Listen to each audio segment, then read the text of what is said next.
Judge Kavanaugh for the Supreme Court. You can go to prolifecourt.com and click on events and see everywhere we've been, and get in touch with us if you are in any of our target states, because we may be coming to a town near you. Confirmation hearings for Kavanaugh are set to begin September 4th. A pro-family activist is joining the chorus of conservatives pleased that the FBI has finally terminated Special Agent Peter Strzok. AFN's Chad Gerning has more. House Republicans are applauding the decision by the Federal Bureau of Investigation to finally fire the longtime agent who showed complete disdain for President Trump when he sent anti-Trump text messages to his colleague Lisa Page. Strzok was removed from special counsel Robert Mueller's team a year ago after the text messages were discovered. The FBI had been reviewing his employment. Strzok's lawyers said he was fired late Friday. Gary Bauer of the Campaign for Working Families. When it comes to Mr. Strzok, better late than never. Many of us have felt that he should have been fired a long time ago. So I'm certainly pleased to see it happening now. And Bauer says this is not a minor matter. Strzok was heavily involved in both the investigation of Hillary Clinton and also involved in activities at the Justice Department during the election that strongly look as if they were intended to prevent the election of Donald Trump. So far, nobody's been convicted by Mr. Mueller, but a number now of top Justice Department officials have lost their jobs because of what was being done during the presidential campaign. Bauer says there is strong circumstantial evidence that the real collusion was by Democrats, not the Trump campaign. I'm Chad Groening. And it was quite a generous gift, but an accidental one. Massachusetts firefighters say a man who donated to their muscular dystrophy drive accidentally dropped his wedding ring into their boot. The Gloucester Daily Times reports firefighter Lucas McRobb was collecting donations on Friday when he found the plain gold wedding band. The unwitting donors stopped by the firehouse later that day to explain what happened. Minus the value of the ring, the department has collected more than $7,300 so far. Most of the money will go toward a fund that sends young people with muscular dystrophy to summer camp. That is American Family News for this hour. For more news and information, visit onenewsnow.com. We're also on Twitter, Facebook, and the One News Now mobile app for Apple and Android devices.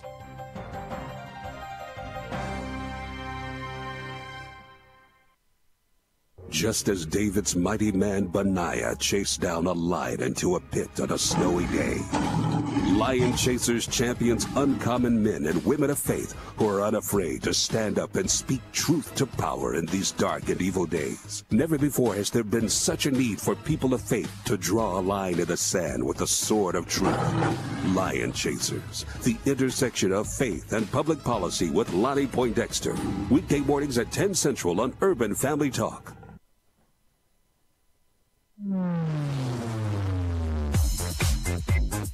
She's sharp, pointed, and insightful. This is Stacy on the Right on American Family Radio and Urban Family Talk. When you look back at the FBI and the Department of Justice during the Obama administration, you've had Comey fired for misconduct, Andrew McCabe fired for misconduct, Strzok fired for misconduct, Lisa Page demoted, all of whom had a hand in this Russia investigation that Mueller's now running with. Unbelievable. In a day and time where we find everything to talk about but the games, Tiger Woods had the sports world transfixed. And it reminded us of what sports is supposed to be about. It's supposed to be the ultimate distraction. It's supposed to be about something that pulls us away from the dregs and the drama of what we have to deal with in real life. And now, Stacy Washington. Oh, yeah. It's time. It's that time of day where we sit down, buckle in, and start the conversation. We're here, and we're on American Family Radio. We're also on Urban Family Talk and YouTube and Periscope. And, of course, we're live streaming to Facebook. So we're ready to rumble. We have a fantastic show for you today. And first, I just want to say it's true. Tiger Woods said awesome things about St. Louis, and I was so excited about it. And then today, Stephen A. Smith commenting on what sports is supposed to be. And I've told I'm not the biggest football person. We always watch the Super Bowl, but it's not like I'm sitting there on the edge of my seat. I'm usually actually doing a craft or serving. If we have people over, if we have any friends nearby, I'll be serving stuff, or I'll just be doing a craft that I've picked up to work on while the game is on, so I can participate and be in the space, but I have no idea what's going on with football. And that's okay. I do enjoy watching the track and field on TV, and I enjoy watching basketball when, it's certain teams, and obviously when our kids are playing. But I do think the point that Stephen A. Smith makes there is worth a conversation. So we're going to touch on that again later in the show. Not to bash anyone or not to say that people who play sports don't have a voice in this country, but unless we have political jobs, sometimes it's okay to just do our jobs and let the politics be on the side because people are looking for an outlet. And I think our primary outlet is what we do with our faith. Obviously, we can go to church and we can go to our Wednesday night service, and we can go to Bible studies and we can fellowship. And that's a huge release for us. It's a way that we reconnect and we center, as the worldly folks like to say, they want to find their center. The center is Christ. We find that, and then we smooth out, and then we're better able to handle things. But it's also nice to go to a movie. It's also nice to go, watch a sporting event. And when we start to mix everything up so that you can never escape politics, it gets really frustrating for people. It gets frustrating for me. I actually like times where I'm not talking about politics and thinking about politics. And so if I know I like that release, then certainly Americans like it as well. And so we want to make sure that we get to that. Today on the program, we have Kathy Barnette. She's an activist and a veteran. And it's her first time on the program. I can't wait to speak to her. I've seen her many times on Fox and Friends, and she's always brilliant. And so this is going to be a really awesome interview with her. And then later, same hour, both of these interviews are in our first hour today.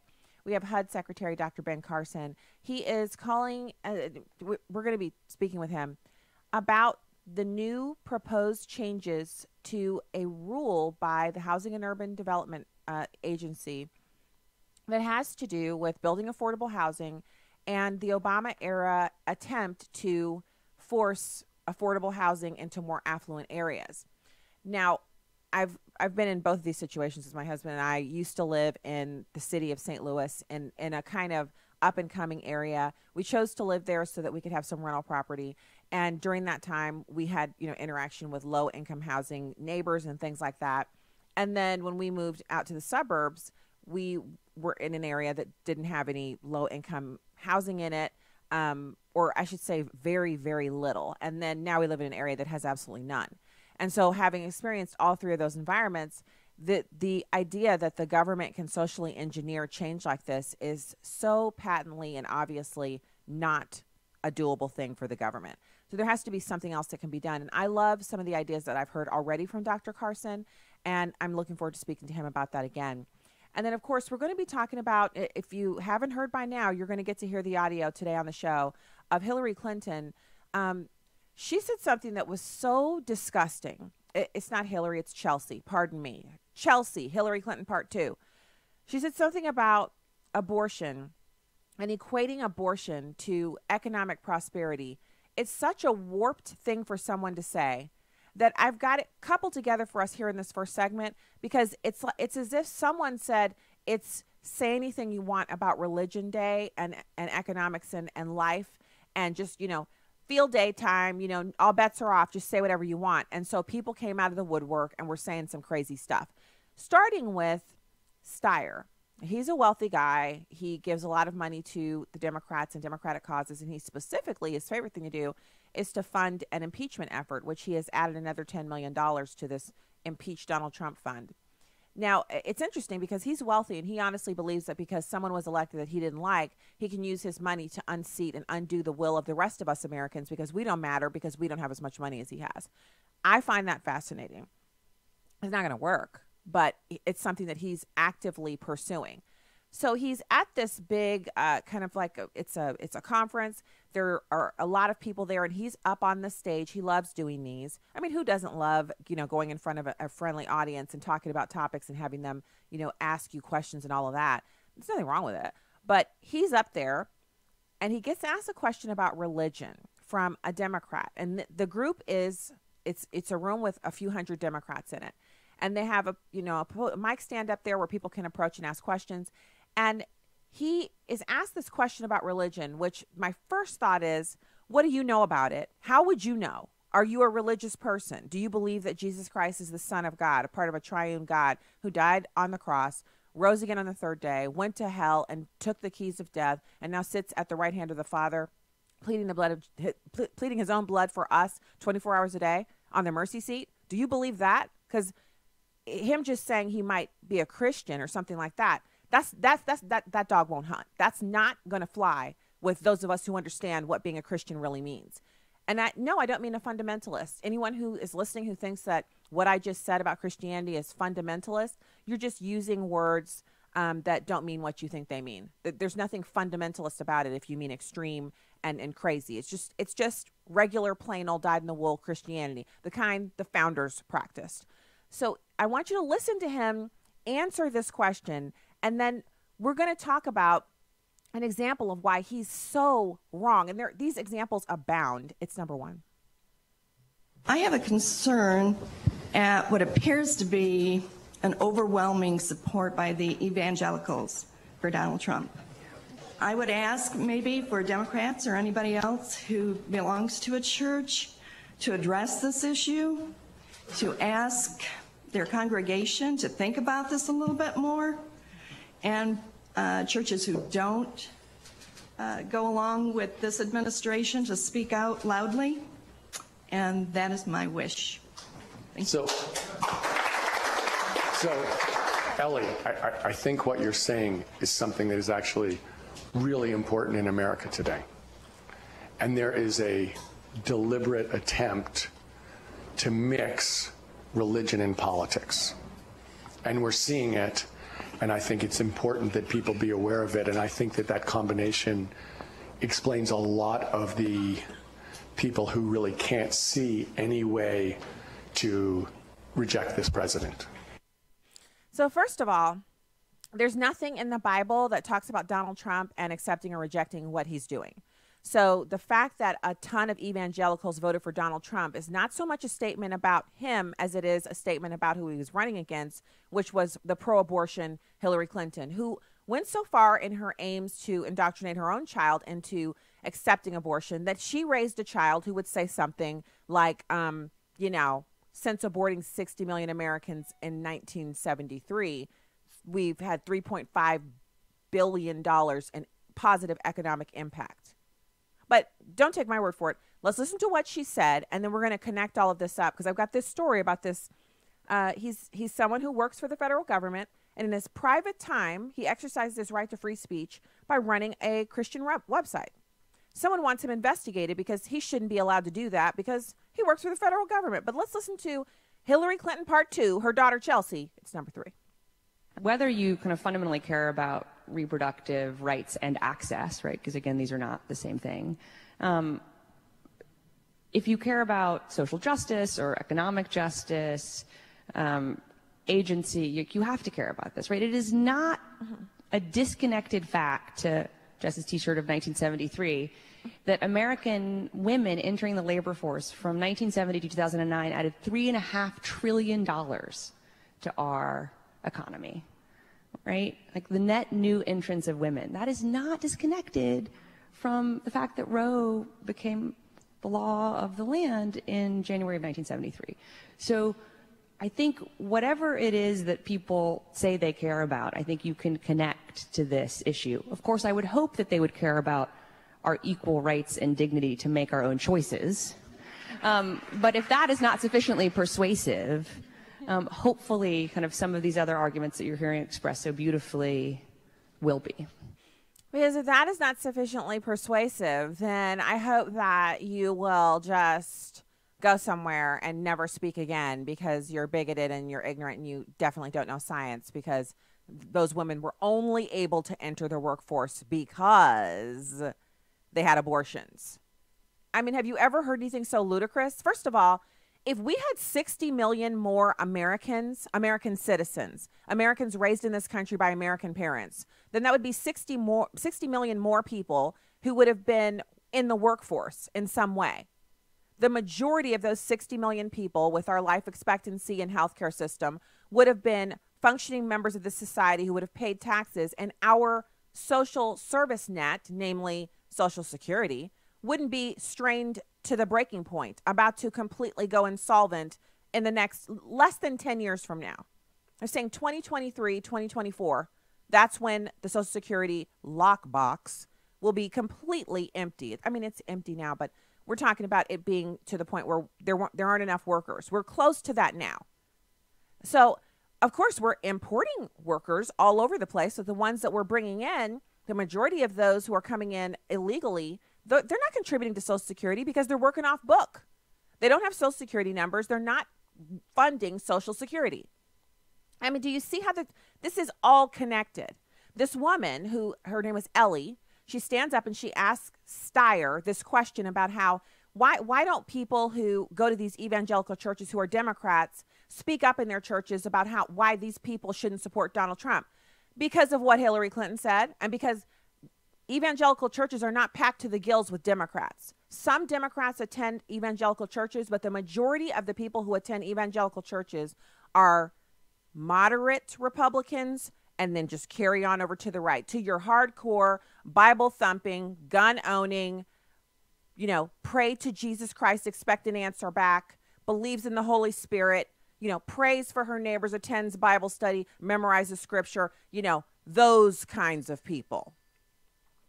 So when we talk about evangelical Christians and you listen to someone like Ellie, it's clear that she doesn't know what evangelical Christians believe, what the people who are sitting in those pews are hearing from their pastor, and she doesn't know what's in the Bible. This isn't about supporting Donald Trump. As much as I voted for him and like him, it's not about supporting him, because right now we've got this crisis going on. Donald Trump has, tweeted out that Omarosa, he said that dog. And so everyone is taking that to mean, that there's another derivative of that he must have meant. And, how dare he call a black woman a dog, et cetera, et cetera. And while they're all in their feelings, hashtag, Kiki, do you love me? I'm wondering why people think this is about Donald Trump. You're not really being intelligent if you think the reason evangelicals voted for Donald Trump is Donald Trump. They voted for him because of the life issue, the Second Amendment, the First Amendment. They voted for him because Hillary Clinton is a rabid pro-abort. Exhibit A is her daughter saying, women only enter the workforce because they can have abortions. Come on now. This is not about Donald Trump. This is about what the Bible says, if you're talking about evangelical Christians. So when we get back, we're going to have Kathy Barnette. She's a veteran and former adjunct professor. Stay right there.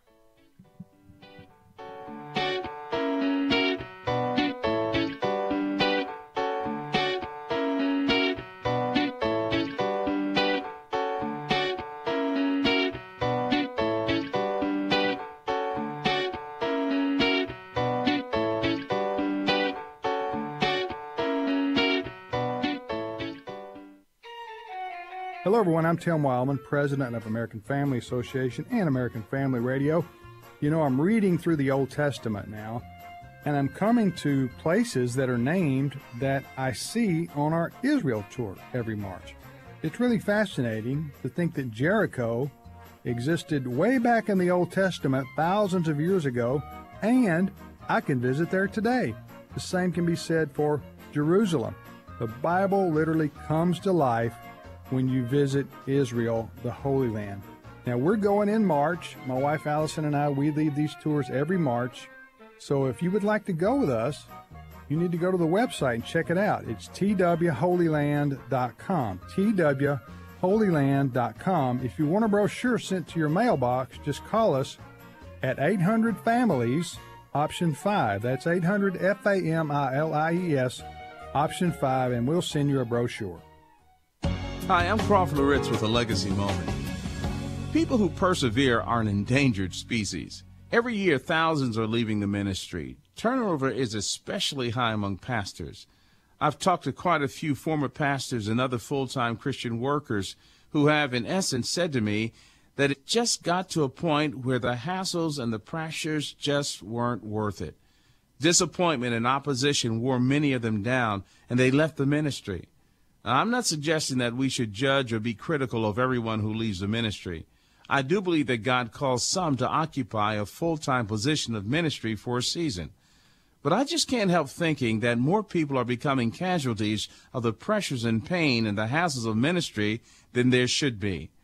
I'm reminded of Ezra chapter 4, beginning in verse 4. Ezra was commissioned to go back and rebuild the temple in Jerusalem.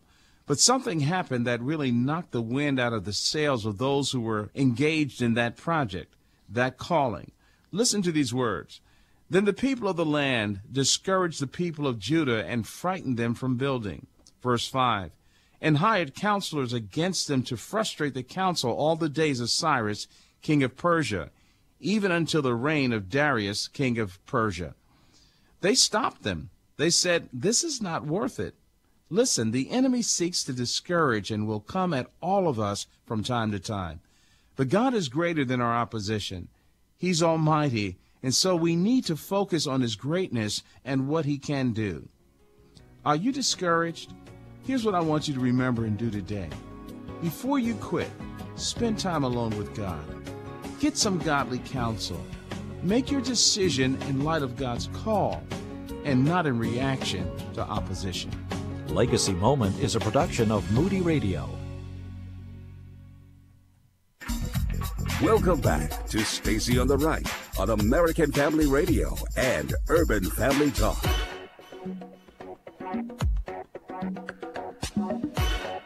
Welcome back to the program. Thank you so much for being here. Check us out at stacyontheright.com, afr.net, and urbanfamilytalk.com. We're excited to be with you today. Also excited about our next guest. My first time getting a chance to interview her after watching her many, many times on all the shows that matter, and the ones where you kind of go in there and you joust and you fight on cable news. So Kathy Barnette is a veteran, former adjunct professor and conservative political commentator. Her website is kathybarnette.com. Kathy, thanks for coming on today. Hi, Stacy. Thank you so much for having me.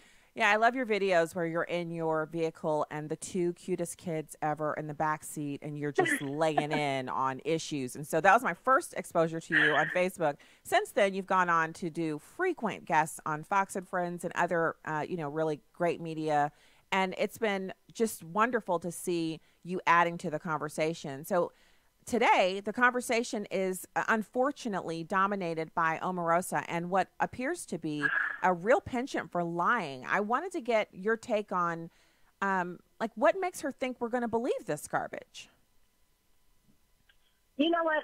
Omarosa is doing what is in Omarosa to do. This is not new. I don't think any of this has taken either the left or the right by surprise. She has always come across as a very me-centered, manipulative individual when we first saw her on The Apprentice to today. And so she's just doing what is in her to do. And so this is not going to go away because she has a book to sell, and it is all about getting more and more exposure for her book.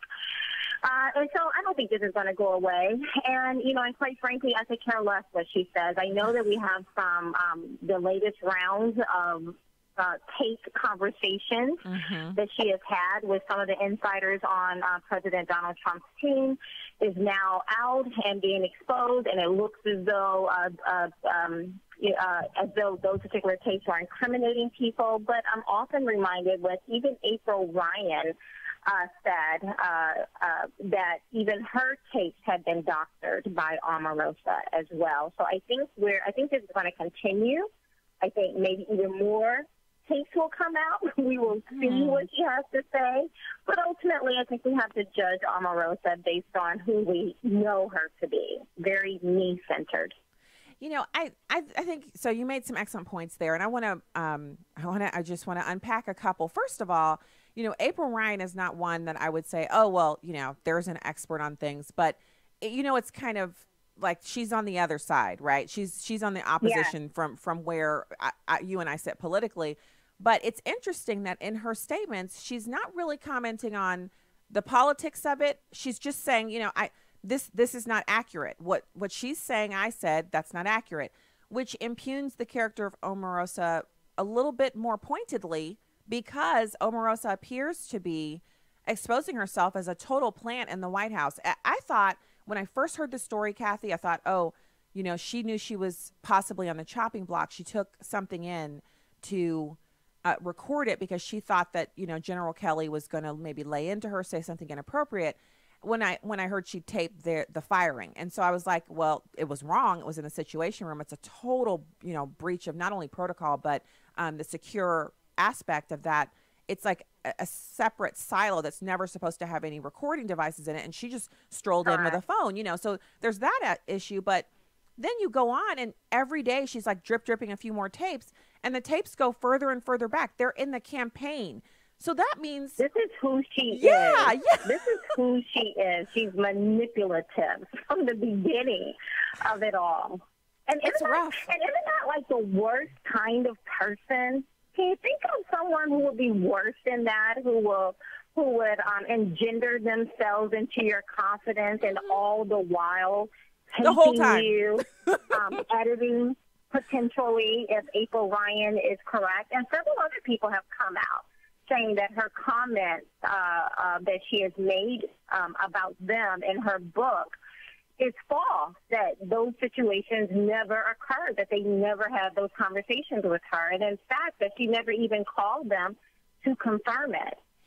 Well, you got Frank Luntz, who, I mean, he's pretty credible. Like, this is not some guy who just showed up in the woodwork a week ago. And this is a man who's been in politics for decades, and he's been doing polling for decades. Frank Luntz been around for a while. Yeah. He said on page 149, she claims, I heard someone say that someone said he used the N word. He said, that's not true. And in fact, she never even called me to confirm it. Yeah, and then others. So you know, Lynn Patton, who's worked with the Trump family and the Trump organization as an employee for decades, and she's someone who has been there from day one. She was there before Omarosa was brought in. So the relationship, it's not like they've never crossed paths before, since both being in New York, both being in the Trump orbit, Lynn much more closely than Omarosa. And she has come out with an extraordinarily strongly worded statement that I read first thing this morning. I was like, oh, and Lynn's usually really nice. You know, she's like one of the nicest people in the whole crew. She comes across. Yeah. So, and actually, I met her at the White House. I remember thinking, oh my gosh, she's so sweet. And then I read that statement this morning. I was like, so this is what it looks like when you get on her bad side. Oh, this is not good. And she's, and it's not really insulting to her. It's not personal attacks. It's really a professional assessment of what she considers to be a smear. And so I guess yesterday I was saying on the show, look, this isn't good for her. Who will hire her?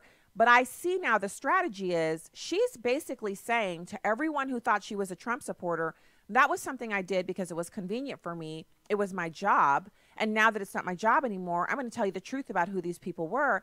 And I just don't think, even with her stellar education and her background, you know, that she has in the professional world, I don't think it's going to hunt with most Americans that she's basically a double crosser, but we're supposed to trust her on this. Yeah, exactly. You know, I believe that the liberal left is going to now give her a platform. Prior to her coming out with these salacious comments against the president, no one on the left wanted to be bothered with her, and we rarely saw her even on the right, because of her character, how she comes across. It's just very snake-like characteristics. And so no one really gave her a tremendous amount of deference to bring her on that was on the left. So now that she has a bone to pick with the president and has some dirty laundry to try to expose potentially on the president, I think we're going to see more and more of her on the left, because this is the trend of the left. They don't care who it is. If it's a porn star to a prostitute to, you know, someone like Omarosa, they will give airtime to whomever has anything salacious, has to be salacious against this president. So unfortunately, I think this is going to become, you know, something that we're going to have to contend with for a while.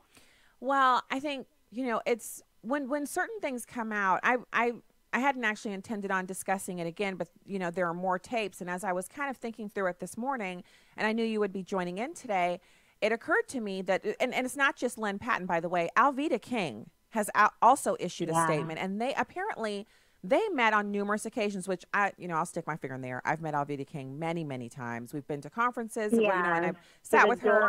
Isn't she? She's just such a strong woman of God. And so when she says, I don't believe this person.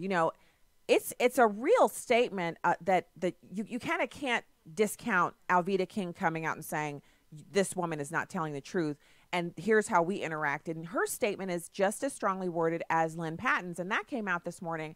And so I agree with you. I think, we didn't see her get a lot of traction on places like Fox News and things like that. And I also think she probably could have gone on more often, but she didn't want to, because now we know that the entire time she was working there, she never intended on being a long-term employee. She never intended on truly seeing things through until the next campaign. This was just a vehicle for her to get a book out and then make a foray into the left. And the left will begrudgingly offer her time while she has fresh dirt on the president, quote unquote. It doesn't have to be true. But then they throw her exactly. back into the refuse. Thank you. And she'll be back in the heap after this, trying to get spots on Big Brother. It's only a matter of time. No one really, even before her book came out, no one, you got the sense in various circles that no one really liked her at all, and especially the left, and especially the black community or the black leader, leaders within the liberal, democratic, progressive arena. They did not care for her at all. And in fact, that on a number of occasions we saw videos of her being attacked verbally, even with black men walking up to accost her. So no one really cared that much for Omarosa, and so I believe that this is her last-ditch effort to make a couple of $1 million, because she really has nothing else to offer. How many more reality television shows can she possibly go on? Well, yeah, I mean, there are fresh new people. This is basically it for her. Yeah, I agree, and so that brings me to some of the other. So yesterday, there's this audio from later in the evening yesterday of Hillary Clinton Part 2, which is Chelsea. Chelsea's out telling women, American women, that the reason American women have been able to add, and this is you and me, Kathy. We're both Americans. We're both women. We've both worked. We both actually served in the military. So we've definitely added to the economy, if you will. She's saying the reason that women were able to do that is since 1973, add $3.5 billion to the economy, is because we had abortion. So we could have abortions, and that's what made it possible for us to enter the workforce and contribute, which is so ridiculously false when you consider. Diabolical. Yeah, it's how evil. demented. How demented. And especially for the black community. And this is not something that black people talk about a lot, right? We'll raise our fists for injustices against police. We'll even take a knee against police brutality. All the while, the very thing that is decimating our community, no one wants to talk about it because we don't want to air our dirty laundry. But for every 1,000 black babies that are born, 477 are murdered in their mother's womb. That's a 32% kill rate in the black community. Tell me how many doctors and lawyers, fathers, daughters, sons, we're annihilating, not even having the opportunity to have the chance to live life. And now we have the liberal left who are completely unmasked about what it is, what their agenda is, but it's decimating the black community. I find it very demented that she would brag about it. Well, and so the point that you just made there, and again, podcasts can be found at urbanfamilytalk.com/Stacy. You can share that bit with anyone you'd like. You can also go to the YouTube page, share this interview with Kathy Barnette, veteran, former adjunct professor, conservative political commentator. You can share that bit that she just shared with you, that salient bit of information, with anyone who is wondering why evangelicals voted for Donald Trump, because he's pro-life. It's not about the tweets. It's not about the demeanor or whether or not we would have dinner with him. Or, it's not that. It's these hardcore issues that really, when you look at how many fewer black people there are in America due to abortion, 16 million or so. If you look at how many fewer Americans there are, 18 states worth of Americans have been aborted since Roe v. Wade, lawfully in this country. If you just look at the last reportable year, 2016, 958,000 abortions. When you think about those numbers, not as, we just always throw statistics out, and as Americans, we're used to big numbers with our statistics because we are an affluent nation. But when you look at the abortion numbers and consider the gravity of that kind of bloodshed, and then you hear Hillary Clinton and her daughter making these kinds of statements about how, well, the reason we have economic contributions to the society or because of abortion, you begin to just get a little taste. It's not the full-blown Monty. You're just basically in taste test mode of what crazy is going on for pro-aborts. Yeah. It's straight from the pits of hell.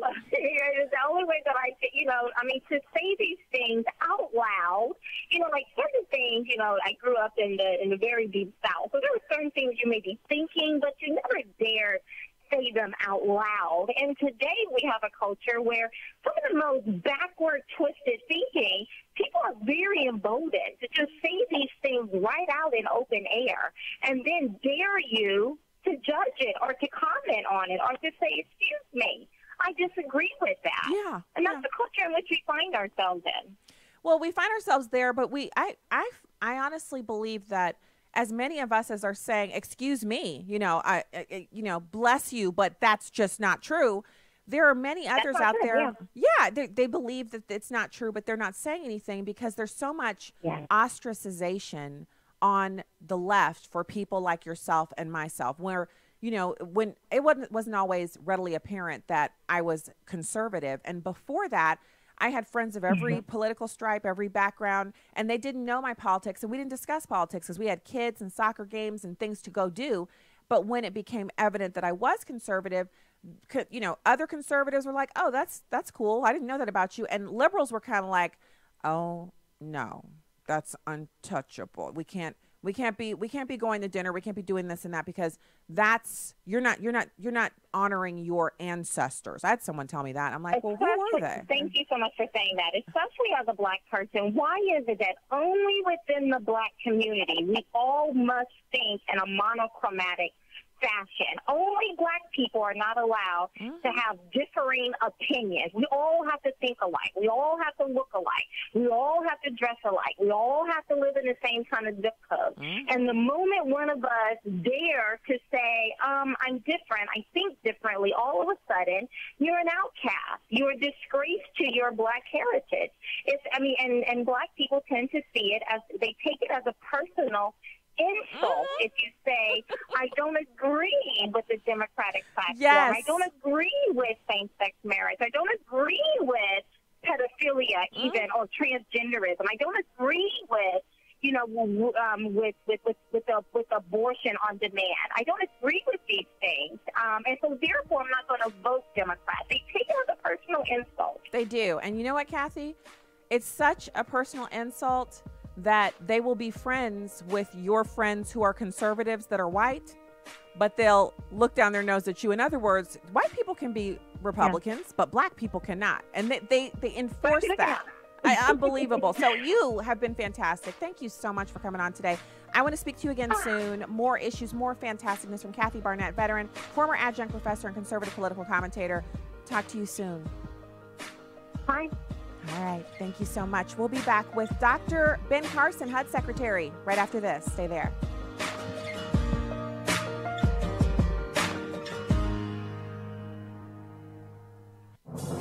What does it take to live an uncommon life? Here's former Super Bowl winning coach Tony Dungy with today's uncommon moment. Do you have moments in your life when you feel like everyone is demanding a piece of you, armed with all their urgent requests and deadlines? The Gospels mention some similar moments for Jesus when he realized it was time for him to get away, to be by himself, and spend time with the Father. Why not begin to find some moments in your day to spend time alone with God? Perhaps in the morning before the day gets legs. God wants for there to be times when you simply escape with him, alone, and recharge. He wants to be with you and help you to slow down for a few minutes and seek him. Tony Dungy, author of the popular Uncommon book series. Discover more at CoachDungy.com. That's CoachDungy.com.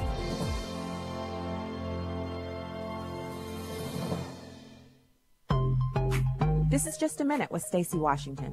When you were a kid in college, did you get to decide whether your roommate was the same gender as you? Would you allow your daughter to have a biologically male roommate in college even if he dressed as a woman? Well, the University of Minnesota doesn't care what you want. Under a new gender policy under consideration by U of M, simply failing to identify another student by their chosen pronoun is grounds for expulsion. Some of the options are agender, gender nonconforming, genderqueer, non-binary, two-spirit, or you can simply make one up. Housing facilities also subject to the new gender policies would make it impossible to deny a roommate assignment based upon the fact, for example, that the person is a biological male and you are a female. Locker rooms and showers would be similarly adjusted to the detriment of women. Some faculty are concerned that expulsion for misgendering another could amount to a violation of their free speech. Well, you don't say. I'm Stacey Washington. Find out more at StaceyOnTheRight.com.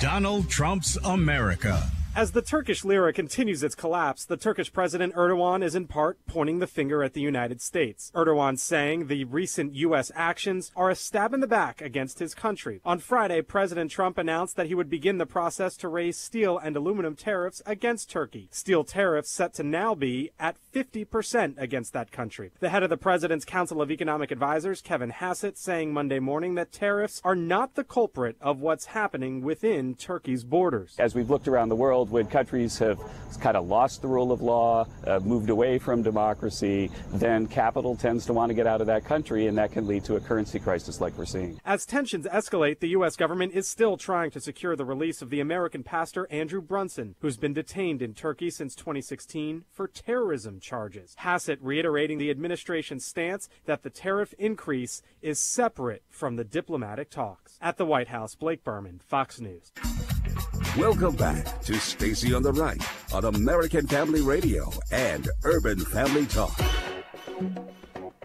Welcome back to the program. I just want to say how awesome it was to speak to Kathy Barnette. She's just as fantastic on the air live as she is on her television hits and on her videos that you can find at kathybarnette.com. And I have to just one more time, this is not about particular candidates. And I think we've allowed the left, for people who are going to misrepresent what we believe, that this is a person issue. And there are plenty of Americans, millions, who really, really love Donald Trump. And, that it's a kind of a personality thing as well. But the majority of his support is coming from people who are looking at what he promised to do and the policies, and they're adhering to that. They're voting for that. And if you have Trump derangement syndrome, you can't understand that because it's just too tough to separate your feelings from what the president has been able to accomplish. And it's a lot. He has accomplished a lot. And the things that we're getting in exchange for him accomplishing that, the Supreme Court picks, the reduction in regulation, and the work that's being done at Housing and Urban Development, they're worth it. They're worth the warts and all, if that's what you want to call it. And I don't really care what's tweeted. What I care is what's signed into legislation. And so that brings us to our next guest. And such a pleasure to speak to Dr. Carson again. He's the HUD Secretary, Housing and Urban Development. And it's just a pleasure to have you on the show, Dr. Carson. All right. Pleasure to be with you. So let's talk about this new rule that the Obama administration actually put into place where they're trying to get more affordable housing into wealthy neighborhoods. But the way they went about it is to kind of say either you take these housing developments or we take away your money. And you have another way of approaching this. Yeah, well, I think they meant well. And, this was part of the Fair Housing Act. There's a few sentences that talk about affirmatively furthering fair housing. And it was a way to look at, segregation, discrimination, and things that would prevent, fair housing. The problem with it is that it had a tendency to use a lot of bureaucratic tools, and it expanded a few sentences into hundreds of pages of regulatory obstacles. And it made it very difficult for a lot of the municipalities to comply, and they were really not very happy. So we said, let's look at this thing and see if we can actually take care of the real problem, because the big problem is that we're only able to help 1 out of 4 who need affordable housing. And we need a lot more affordable housing, but it's very hard to build it, particularly in the areas where you see a lot of homelessness, Seattle and Los Angeles, places like that, where a large amount of the property, in fact, in Los Angeles, 70 to 80% is zoned for single-family homes. and you put on top of that the multitudinous regulations, and from the get-go, you have something that's too expensive. So we said maybe there's a way that we can use this in a way to incentivize people to remove many of those regulatory barriers so that we can, in fact, be able to do something we're able to do actually quite well, and that's build, affordable housing that is holistic in nature, that contains all the elements that are nurturing in a community. Okay, so you've unpacked a lot there, Secretary Carson, and it has been, for me, it's been a real pleasure to see what you're doing at HUD, because you're taking an agency that has important work to do that is really, it's kind of mired in an outdated form from decades ago, and you're not only streamlining it and updating it, but you're bringing some common sense to it. So what you're talking about here is rampant homelessness in some of the most liberal and / affluent areas in the country, and they seem to have no clue as to how to handle it. And so Housing and Urban Development is proposing to come in and do exactly what? Like, once you're able to change the rules and regulations, what would you like to see happen? Well, one of the things that we're doing also, I need to add, is we're having some hearings where we're having actual constituents and people who apply these programs and people who actually live through these programs be able to weigh in on what would they like to see happen, rather than have a bunch of bureaucrats impose something upon them. But, what we're doing now is only a part of what the overall plan is. The overall plan is to get poor people out of poverty. Yes. We have systems in place that keep people mired in poverty. And we have, things like if your income goes up, your rent goes up, so that nobody wants to take a raise, no one wants to get a good job, no one wants to bring another income-earning person into the household, no one wants to get married. It's almost like these things were designed to keep people in poverty. So, our overall goal really is to change all of those perverse incentives that keep people in poverty, but also to create opportunity. Things like the Envision Centers, where we take, the 22 federal agencies and the various programs that they're able to offer, along with state and local programs, nonprofits, private sector, faith-based organizations, provide the kind of wraparound services all under one roof, so that we actually can show people the way and aid them in climbing that ladder of opportunity, because the American dream is for everybody, and a lot of people have forgotten that. They think it's only for certain segments of our society. So I agree wholeheartedly, but I think one of the parts that was so alarming about when President Obama announced the changes, and he did some rulemaking and he made some changes to this policy. I've lost you. I can't hear you. Oh, can you hear me now? I'm hoping that's yes, absolutely. So what we saw with President Obama is he basically said, you rich people, you're not doing enough for affordable housing. You're not letting affordable housing units be built in your area. And he kind of used it as a way to divide America, where I see and hear you saying Envision Centers, Housing and Urban Development, updating policies and having hearings and doing rulemaking in a very public way to bring people together. Am I right about that? Exactly. So and to educate people, because see, a lot of people, they're behind these zoning restrictions because they have the impression of a multifamily dwelling as, a ghetto with rats and roaches and crime and all of that stuff that used to happen. We don't support that kind of thing anymore. What we're building is completely different from that now. Mixed income neighborhoods that have what is needed for people to flourish, and will attract all kinds of people, and that's the record that we've seen already around the country.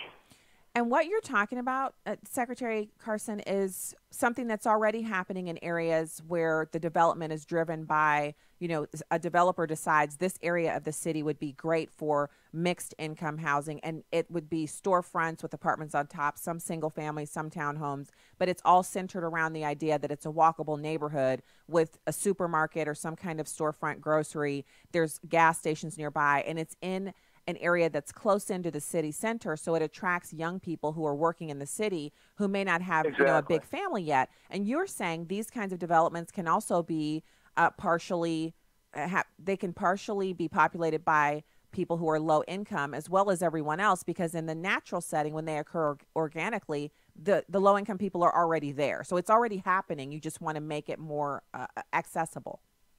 Exactly. And, with gentrification, we want to make sure that we are not forcing people out to no place that they can afford. So what has the reception been? These are things that we have seen work. Public-private partnerships, the opportunity zones that have been created by the new tax plan, where people can take unrealized capital gains and invest them into these opportunity funds, creating win-win situations. We get the money and the investments that's needed for the neglected areas, and people have an opportunity to make some money. So I want to bring something else into the subject, and that has been in the news pretty much nonstop the entirety of the president's administration, which is this idea that he somehow hates people of color, specifically black people, and how that comports with what you've seen working in housing and urban development and the work that you're doing, which helps people of all stripes, all ethnic backgrounds who happen to be, stuck in poverty. The work that you're doing does not really match up with a president who has a problem with race, does it? No, it doesn't. And he and I have had an opportunity to talk about it. We talk about it frequently. The difference with him is that, he doesn't do a lot of identity politics. He wants to do things that work for everybody. And that does, in fact, seem to be happening. You look at the black unemployment rate, the Hispanic unemployment rate, the women's unemployment rate, all are benefiting tremendously from the policies that have been set in place. And this is really only the beginning. I agree. And I'm excited about the work that you're doing. And I think, so what are the time frame? Like, when does the public comment end for this new proposed rulemaking that HUD is rolling out? We should have the new rule out by the end of this fall. Okay. So we're excited about moving forward with this. We're already seeing progress, and a lot of people, what people don't understand is we hear from the people who actually are involved in running some of the multifamily development, and they are thrilled. Mm. Now that's exciting, because when you hear the people who are the actual developers, when they get excited, that's the precursor to them doing some amazing things, because all they want to do is build buildings and create communities. And when the government gets out of the way, it just means more development, that's more jobs, and also more places for people to live to get them off the streets. That's exactly right. And I should mention also that we're really pushing the concept of Section 3, which is part of the Fair Housing Act, which says if you're getting federal money, you have an obligation to hire, train, or give contracts to the low-income people being affected in that area. People have found ways to get around that for the last 50 years, and now we're revamping it so as to incentivize people to actually take advantage of it, because we have the workforce. You see that there are more jobs now than there are people looking for them. We're going to address that issue at the same time get people out of poverty. So this is so refreshing, but as always, when I interviewed you in the spring at the Media Row for radio people, it was a pleasure. It is a pleasure now. Thank you so much for the work that you're doing. HUD Secretary Dr. Ben Carson, thank you for your time today, sir. Thank you. Good to be with you. Good to be with you. I'm so glad about this. And the reason that I'm glad about it is because I know the reputation is, well, if you're on the right, you don't care about poor people and you don't care about babies once they're born. Those things couldn't be further from the truth. In fact, one of the things that you just heard is, because Dr. Carson is not someone who, struggles with money or anything. He's obviously so seriously invested with this issue, so much so that instead of going back into the private sector and doing the speaker's circuit as a former presidential candidate, very lucrative for him. He and his wife could be traveling around the country, and he would be speaking, and they'd be staying in fantastic 5-star hotels and, vacationing and spending time with their kids and their grandkids. Instead, he chose to come into the Trump administration to do this work because he's uniquely qualified to do it. And I remember the statements that were made about him during the appointment when President Trump said he was going to bring Dr. Carson in to HUD. They're like, well, what does he know about it? Well, you have to watch the movie and read the book if you want to know about that. I remember my first time hearing Dr. Carson was actually right here in St. Louis. There's a conference every year, and the most amazing speakers come to it. It's put on by Donna Hearn of Education Policy Conference. It's EPC is the nickname for it. As she's the head of the Constitutional Coalition here in Missouri. And I went to the dinner because he was the headline speaker. So I show up. I'm sitting at the dinner with, at a table with friends, and he begins to speak. And it was just unbelievable, an amazing story that he shared, and really upbeat, encouraging, and so much brilliance because, he was a neurosurgeon. He is a neurosurgeon. But then after that, there's been so many other opportunities for me to hear him, not in person, but, through other means, and to read his work. And now here he is working at HUD. And this is the hard work. Let's face it. HUD's not the agency that it's not your rock star agency, the agency that's all, the cool government stuff. It's housing and urban development. It's helping America's poorest citizens through tax dollars and either intervention or lack of intervention, which is he's talking about getting these regulations and some of these things out of the way. And this is the work that he's chosen to do. So I have a lot of respect for that when you have the opportunity to go just do fun, lucrative things, but you instead choose the much more difficult work of running HUD and revamping it and bringing it. This is the kind of work that's going to last on for generations, as his neurosurgery did and will continue to kind of live on. This kind of work at HUD will continue to do the same thing. And I'm really encouraged by it. I'm glad to see it. So I'll be looking forward to reading the actual rule when it comes out in the fall and making comment. We'll take calls in hour 2 if you'd like to call into the show. The call lines are open at 866-963-2037. That's 866-963-2037. That's hour 1. We got hour 2 up next. Stay there.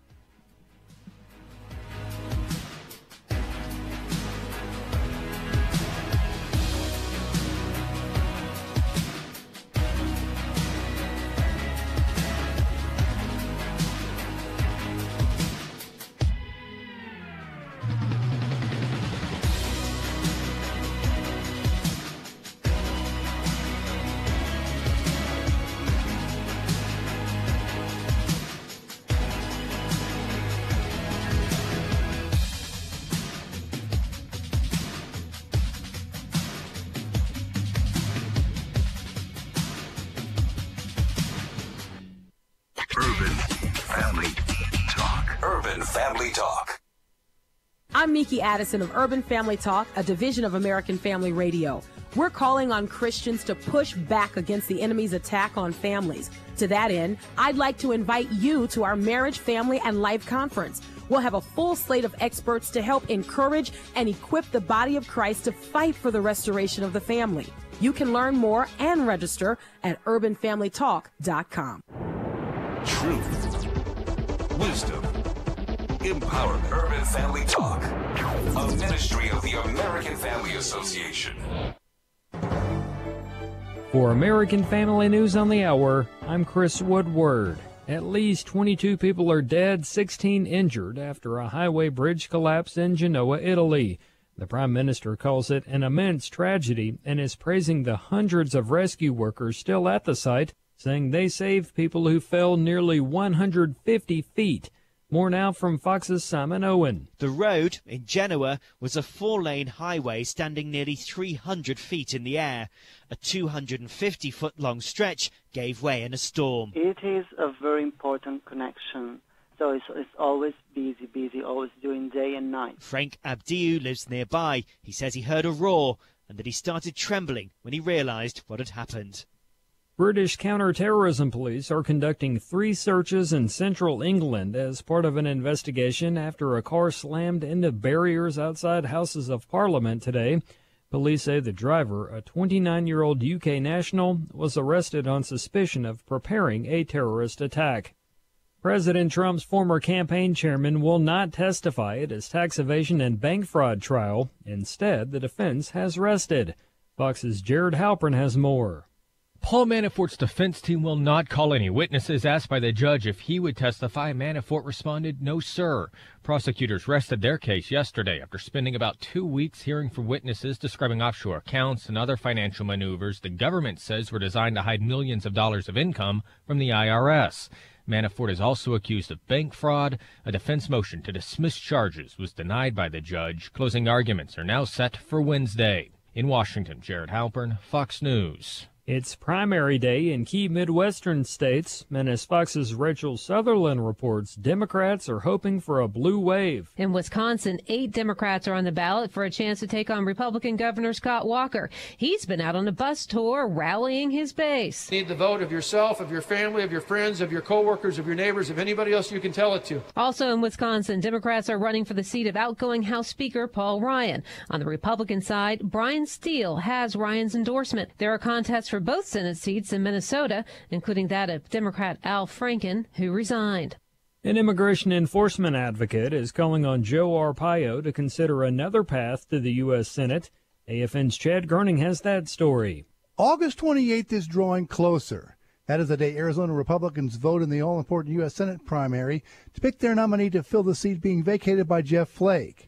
Right now, establishment Congresswoman Martha McSally is leading conservative Kelly Ward by a Real Clear Politics average of 8 points.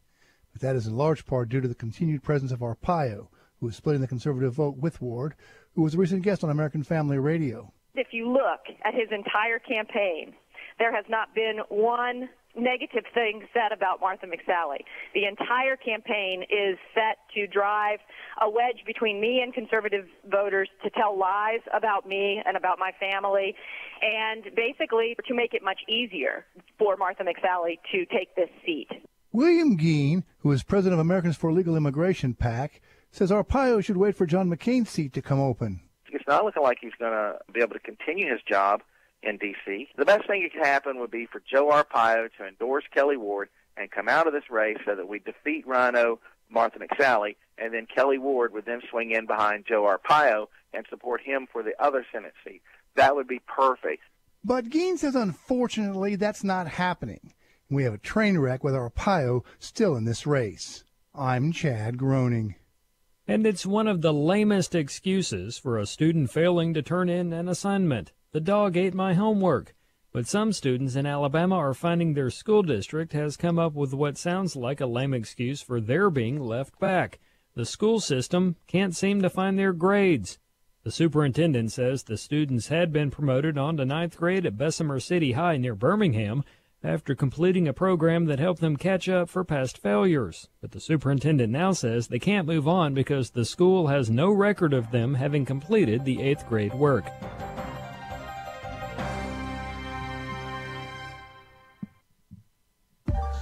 My name's Keithan. My friend was shot dead on a Metro Transit bus.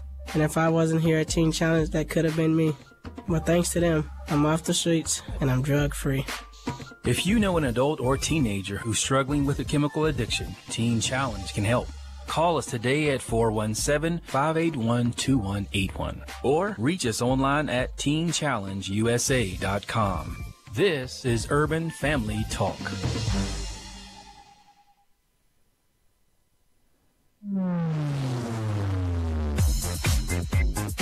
She's sharp, pointed, and insightful. This is Stacy on the Right on American Family Radio and Urban Family Talk. When you look back at the FBI and the Department of Justice during the Obama administration, you've had Comey fired for misconduct, Andrew McCabe fired for misconduct, Strzok fired for misconduct, Lisa Page demoted, all of whom had a hand in this Russia investigation that Mueller's now running with. Unbelievable. In a day and time where we find everything to talk about but the games, Tiger Woods had the sports world transfixed. And it reminded us of what sports is supposed to be about. It's supposed to be the ultimate distraction. It's supposed to be about something that pulls us away from the dregs and the drama of what we have to deal with in real life. And now, Stacey Washington. Welcome to the program. We're well into hour 2, and I got to tell you, we've had fantastic guests first hour. Just happened to be that we, timing-wise, were going to squeeze them in to suit their schedules, and it was a little bit of a, kind of acrobatics to get Dr. Carson to match up with him because he's so busy. But it was wonderful to have him on, and Kathy Barnette of kathybarnette.com. I'm excited about that. I want to point out that whenever I bring up the fact that there's been, kind of a changing of the guard in the friend arena, I'll invariably have someone say, oh, boo-hoo, who cares? Your liberal friends don't want to be friends with you anymore. I don't bring it up on the program because I need sympathy or anything of that nature. It's much more of just pointing out that we've become very intolerant of people who don't agree with us. And it's not that we don't have any friends. It's that it's different friends, because you have to be able to know that a person disagrees on a certain issue and then look past that at the person and say, but this is still someone I want to spend time with. And for people who don't want to do that, it's, I'm not into forced friendships or trying to make things work. Friendship's like a buffet. You come and take as much or as little of it as you want. And, you offer that up to people in kindness, and you want to be a friend in order to have friends and all of that good stuff. But it is indicative of the intolerance from the main group of people in America who are constantly pushing the drumbeat of, you have to tolerate men in women's locker rooms. You have to tolerate boys rooming with girls in college. You have to tolerate someone who is obviously a man with a beard, with makeup on, who's mentally ill, reading to your preschoolers. You have to tolerate that person as your kid's teacher. You have to tolerate whatever we say so you can prove to us that you're not a bigot. And it's used to be that this was the kind of thing that was kind of under the surface. On the surface, it was tolerance, tolerance, tolerance. But underneath it was, you will tolerate what we believe should be tolerated, but we're not going to tolerate you. Now, the mask has been ripped off, and we even see people like Chris Cuomo over at CNN actually defending Antifa's attacks on the police and journalists by saying, well, they have the moral high ground. Those people have the high ground, and people like us who we just want to be able to make decisions about where our children are exposed to, let's say a naked man. You want to be able to say, I don't want that to happen, and then not be called a bigot. I mean, that's so basic. It's so basic. So I'm not actually seeing the calls on my little call screener. I'm not sure what's going on here. But if you've called in, I'm going to get to you in just a sec. So this hour, we're going to be getting into a little bit of the Peter Strzok firing aftermath. And then also, again, we're going to just listen to a little bit of audio from Stephen A. Smith that I thought was so important. And I was really grateful to Tiger Woods for being honest about his assessment of the St. Louis PGA golf fans, because St. Louis gets a bad rap. And I tell the truth about St. Louis all the time with our #1 per capita murder rate, which is actually concentrated in the city of St. Louis. So that's 66 square miles. It's not the entire metro area, and it's not all 1.6 million people, but it definitely is something that's there. So let's go to the phones. Jacob in Alabama. Jacob, thank you for calling Stacey on the Right. You're quite welcome, and congratulations. Get it the second time. Oh, thank you. Thanks so much. Yeah, I got 3 quick points. One point is with, I think the listeners need to know that Dr. Ben Carson did the first operation on Siamese twins and disjointed them. He's the first one in America to actually do that. So I just want to just point that out for absolutely, the listeners so that they have a little more background on him. And the other 2 points is with Hillary Clinton's daughter. Out of the 60 or 70 million babies, the Lord always gives us what we want through a baby. In those 60 or 70 million abortions, there were doctors that had the wisdom to cure cancer. And every disease that we have, God sent them, but we ended up sending them back. And that's why we're in the predicament we are as far as, cures and diseases and all that kind of thing. And the third point I wanted to make is that remember what the Lord said about what's his name, Judas. He called him a devil. And just like when Donald Trump called Omarosa a dog, it's the exact same thing. It is what it is. He spoke, and even one of the embassy broadcasters said something about her too, that she was evil. So, it is what it is. Mm-hmm. Again, congratulations, and God bless you, and God bless your family. And there's one small point I want to make. Your church does something as far as rite of passage for kids. I think every church in America needs to have that. I agree. They have it for the boys. They don't have something specifically for the girls. They have this program that they do for the boys, and it has been amazing. And our son has gone through it, and they've made some great friends, my husband and our son, in that program at church. It's pretty amazing. And I should do a segment on that and explain exactly what it is, because I think it's something that could be replicated at other churches. So thank you so much for bringing that up, and thanks for calling, Jacob. Really appreciate your ears and you being here and calling in. Let's go to Mark in Ohio. Mark, thank you so much for calling the show. Hey, Stacey. Hello. Hey, wanted to comment on these accusations that we're a racist country, but I wanted to use talk radio as an example. Your show is the fourth show in the Central Ohio area to come on board in the past 2 or 3 years where a black individual is the host. And I know I was talking to your call screener, and she said that you guys have to screen your calls because now and then you'll get some nasty people that are racist that'll call in, and you don't let them on air. And I was going to say one of the shows here in Central Ohio, and it's on another network, so I won't advertise it, but the talk show host is black. He's been on air in different formats for 25 years. I've listened probably to him for 15. I've never heard anybody, and they don't screen the calls. And I've never heard anybody call in and get on his case because he's black. Yeah, most of the people who are upset with me, it's usually an issue. It's usually something I've said. Most people who disagree with me, it's usually on an issue or something I've said, or the fact that I'm a black conservative, but it's usually not a racial thing. I mean, I know there are people out there who are like that, but that's not the bulk of the people who call in. Usually they're mad because they're liberals and I'm on the right. It has nothing to do with race. Yeah. Okay.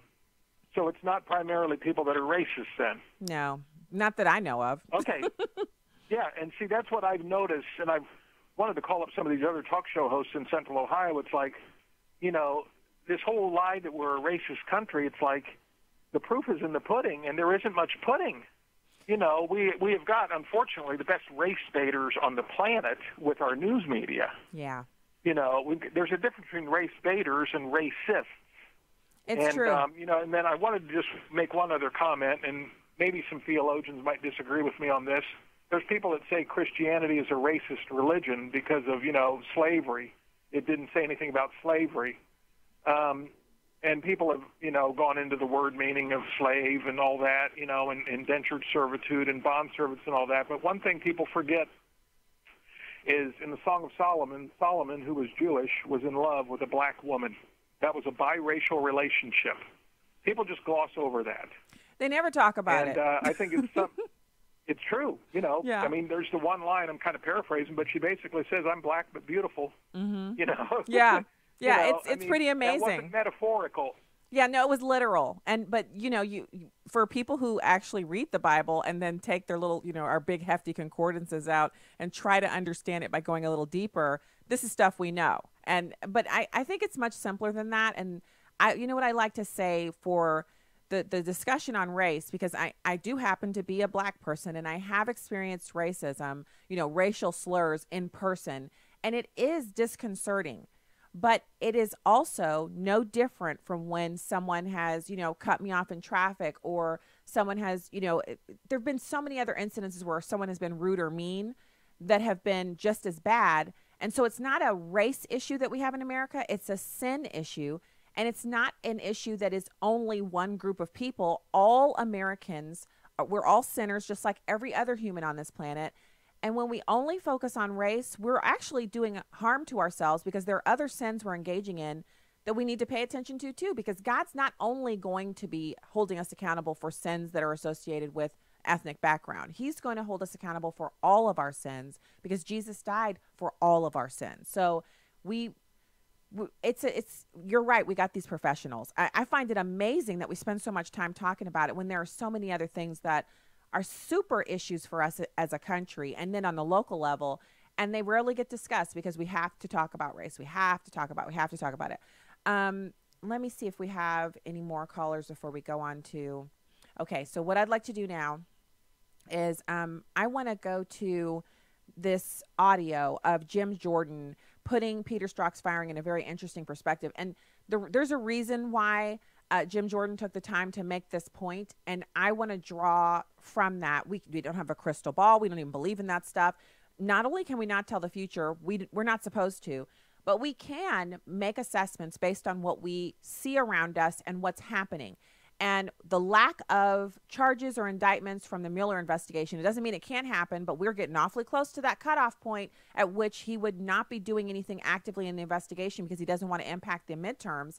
And we also have kind of a series of events that are happening in real time that we can kind of take from. So let's listen to Jim Jordan in number 2. I mean, the American people deserve an FBI that's not biased. They deserve an FBI that's going to focus on the truth. Obviously, Peter Strzok wasn't that individual. And I think it's important to understand he just wasn't any old agent at the FBI. He was deputy head of counterintelligence. More importantly, he was the lead agent on both the Clinton investigation and on the Trump-Russia investigation. So you now have at the FBI, Neil, something I've never seen in any federal agency. James Comey fired. Deputy Director McCabe fired. Jim Rubicki, former chief of staff, has left the FBI. Jim Baker, chief counsel at the FBI, was demoted, then fired. Lisa Page, FBI counsel, demoted, then left. And then, of course, you now have Peter Strzok, who was demoted and now fired today. These are the 6 key people at the top of the FBI who ran the Clinton investigation and who launched and ran the Trump-Russia investigation. I've never seen anything like that in any other federal agency. So the firing of Peter Strzok is actually a really big deal, not just for those of us who felt like, his behavior was reprehensible and not good employee behavior for someone who's working for the FBI. That's your very basic objection to what he did. And I think it was exacerbated for many of us. If you watched any of his testimony before the Senate Judiciary Committee, it was beyond the pale. Like that guy, you're thinking, where's your remorse? Where do you show the American people that this really is, as you say, really wasn't a part of what you were doing in your work? It was just text blowing off steam. He was unable to convince the majority of Americans of that. And in order to cleanse the reputation of the FBI, an appropriate action had to be had, and that's what they did. They let him go. And I think it was the right thing for them to do. And I'm not one who advocates for people getting fired. That's not my thing. But this was, I think, an appropriate action. But it also goes to the heart of, if you're cleaning up behind yourself, the inference is that things weren't going well, right? Yeah, if you've had to clean some stuff up. That means there's problems with credibility that they want to clear out before they go before a jury. I don't know that that's going to be enough. Most people don't see this as a legitimate investigation if you're not a hardcore leftist or, on the left and actively hoping for the impeachment of the president. So, there it is. I think he's right. So when we come back in from this break, we'll hear the rest of the audio from Jim Jordan. He says it's about time Peter Strzok was fired. We'll listen to that. And then we'll take some more of your calls at 866-963-2037 here at Stacey on the Right on American Family Radio and Urban Family Talk. Be right back.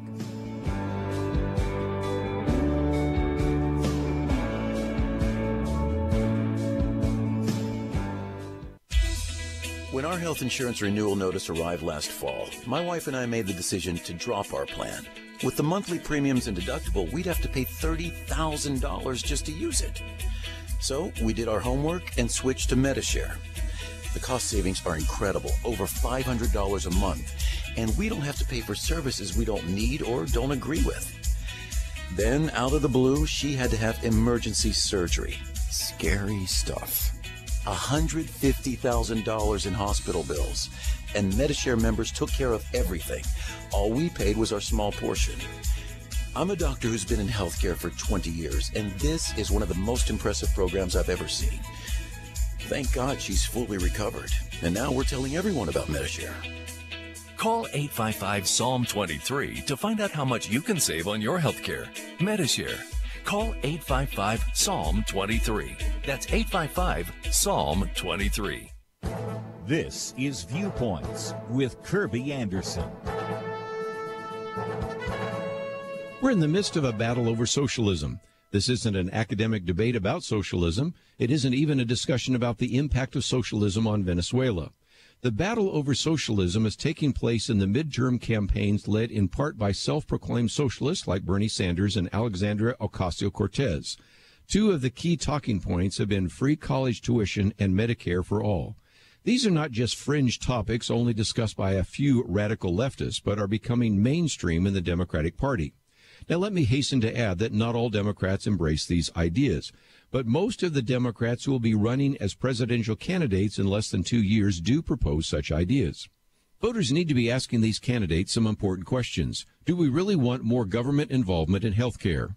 Perhaps the most important questions are cost.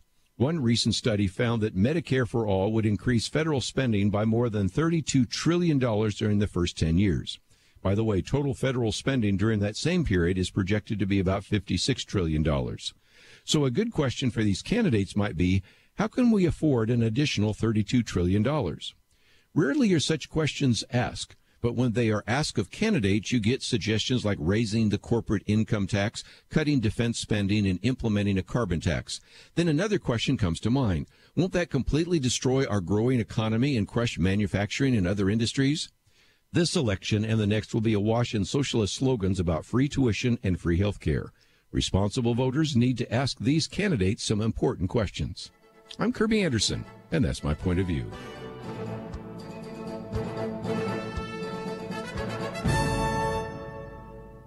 Take Kirby and the Point of View team with you on the go with the Point of View app. Search for Point of View Radio at the Apple or Google Play stores. You can download episodes of Stacy on the Right from the podcast page on AFR.net or UrbanFamilyTalk.com. Now, back to the show on American Family Radio and Urban Family Talk. I say, come on, this is the guy who said, we'll stop Trump. This is the guy who said we need an insurance policy. This is the guy who thought he was the James Bond of the FBI, the super secret agent man. So come on, that just doesn't fly. The American people understand it. And frankly, what we learned last week, Neil, from these email exchanges between Bruce Orr, a top official at the Justice Department, and Christopher Steele, the guy who wrote the dossier. I mean, this is amazing what we learned last week, where the Clinton campaign hires Fusion GPS to produce the dossier. Fusion hires Nellie Orr, Bruce Orr's wife. Bruce Orr then takes the dossier and gives it to the FBI. It is never supposed to operate that way in this great country. But that, in fact, is exactly what happened. And we got this confirmed just a few weeks ago when Peter Strzok was in front of our committee, and on the third round of questioning, I finally got him to admit, yes, the FBI was getting the dossier from Bruce Orr, whose wife was working for the Oppo research firm the Clintons hired. That's what was going on here, and this is as wrong as it gets. And now the lawyer for Peter Strzok is saying, oh, he shouldn't have been fired? You got to be kidding me. He should have been fired a long time ago, and thankfully it happened today. So that is Representative Jim Jordan, who is actually heading up the Freedom Caucus and looks to be a likely candidate to take over the speaker position from Paul Ryan when he retires at the end of this session. And after the midterms, if the Republicans keep the House, it's probably going to be Jim Jordan. And I think he's right. It's about time. It took a while, but I also think it's interesting that in the big scheme of things, yes, it took a while and it seems like it's overdue, but having it happen now feels momentous. It feels like something is in the air, something's happening. And I would love to see the conclusion of this investigation. And I understand that people want to see the investigation all the way through and they want the findings. I do too. But I also want to be cognizant of the fact that we're spending millions of dollars on this and that it's bogging down the progress of this administration. And as American taxpayers, we should be disturbed whenever we see this kind of a sideshow going on. It's a distraction, it's a waste of money, and we need to complete it so that we can move on. So I mentioned in hour one, it's just the strangest thing to have everyone kind of coordinated and coming out with these attacks on religion. And that's what I see it as. It's an attack on religion when you hear people say, well, those evangelicals are supporting Donald Trump and someone needs to have a talk with them about that. That's an attack on what people believe. And it wouldn't be tolerated if someone on the right said, well, the thing is, the Democrats aren't really Christians. The Democrats really they can't be Christians because they believe in supporting abortion. Democrats can't really be, that would not be supported by Democrats. Even people who are agnostic, who don't practice any kind of religion, the talking heads on TV, they would say, well, listen to that kind of intolerance that people on the right are saying about good Bible-believing Christians who happen to be Democrats. But you hear no kind of, pushback other than on right-leaning talk media. You don't hear any pushback on them making statements that basically say, how can you be an evangelical and support Donald Trump? So here we have yet another example of people feeling like if you have a job, you don't have any rights in your private life. This is about a group of Air Force officers, enlisted personnel, and civilian employees who are actually actively calling for an investigation into their installation commander. This is at Edwards Air Force Base in the People's Republic of California, accusing him of violating Defense Department policies on religious proselytizing. On Sunday, the Military Religious Freedom Foundation, so that means a group of angry atheists who are all, they're just out to stop Christians from having any fun. They've demanded that Defense Secretary James Mattis immediately and comprehensively investigate Air Force Brigadier General John Teichert. The foundation, which seeks to maintain separation of blah, blah, blah. The issue is Teichert's website called Prayer at Lunchtime for the United States, in which the commander says he encourages Bible-believing Americans to take time to specifically pray for their nation, for our nation at lunchtime every day. Now, does he say every person in my command has to stop what they're doing and pray at lunch? No. Does he say any person who is an Air Force member has to stop? No. He says Bible-believing Americans. So you're already praying, you're Bible-believing. He's saying don't forget when you're praying over your food at lunch to also pray for this nation. And for that statement on his website that he maintains, he needs to be investigated. Sounds like Gestapo China, doesn't it? Only it's America or California, So the foundation asked the Defense Department to determine whether Teichert's conduct, quote, interferes with or violates the civil liberties of service members and civilians under his command. How are your civil liberties violated by a website you've never been to, that you didn't even know existed until some Freedom from Religion Foundation came up and told you? Did you know that your boss has a website? If your boss didn't mention it to you and he only works on it during his free time, how does it impinge on your right? Like, do we even know what rights are? The man has 24 hours in a day just like the rest of us, and he has every right in his free time to have a website. I bet you if it was a pornography website, they wouldn't have a problem with it. So, also, the foundation wants the Defense Department to determine whether the diversity or equal opportunities of service members and civilians under his command have been impacted by him having a blog. So Michael Weinstein, who's the president of this atheist group, said his organization represents 41 client complainants, most of whom are practicing Christians. The group also includes Muslims, Jews, Hindus, and atheists. In the group's demand letter, which I got my little eyeball emoji for that. Nope, I don't believe that for 1 second. Not that Bible-believing and practicing Christians are upset with this man for having a blog in his spare time about prayer. No, I don't believe that at all. They just maybe don't like him. Maybe they wanted a promotion, they didn't get one. Maybe they're disgruntled employees. But I don't believe that him having a blog that he never talks about at work has anything to do with this. They're seeking an investigation. So in the group's demand letter, Foundation attorney Donald Rakoff accused Teichert of using both his military rank as well as his position and status as an Air Force officer to aggressively promote his brand of religion clearly giving the appearance, if not outright impression, that he, in his official status, is endorsing, if not outright proselytizing, his religion. Teichert's publicly posted remarks demonstrate his discriminatory animus and overt condemnation of all personnel under his command who do not share his personal and particular dominionistic brand of Christianity. Sounds like some cultural Christians are mad that this guy actually believes and practices Christianity. Isn't that sad? They're like, well, we can't let him do that. He's making us feel bad. We're going to have to go ahead and do something about him. Teichert commands the 412th Test Wing and is also the installation commander. On his religious website, he only goes by John.